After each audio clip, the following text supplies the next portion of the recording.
Hello, welcome to my channel. I'm going to walk you through how to use your loyalty points to book a hotel. So on your home screen, tap into hotel and put your destination, your check-in time and check-out time. Then the number of rooms. Are you alone? You select how many children and how many adults. Let's leave it to one adult. Then you click on search.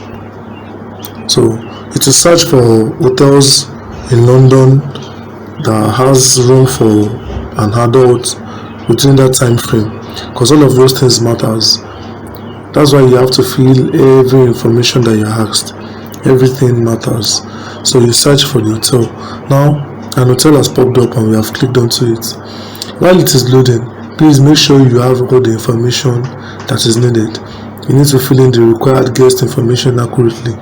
Then probably you might have known the number of points that you have that you want to use as your payment option.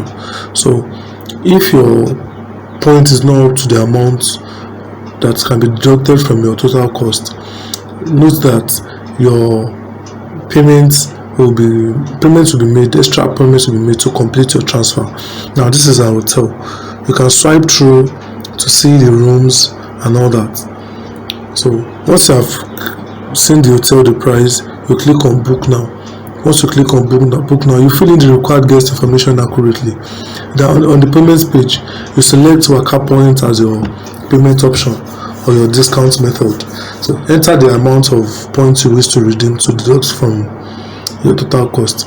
And as I said earlier, you need to complete the payment if your points do not cover the full payment. So pay the remaining balance using your card or your make a bank transfer. So confirm the booking. Click on pay now to complete the reservation and receive your booking confirmation. Thank you for watching. Enjoy your stay.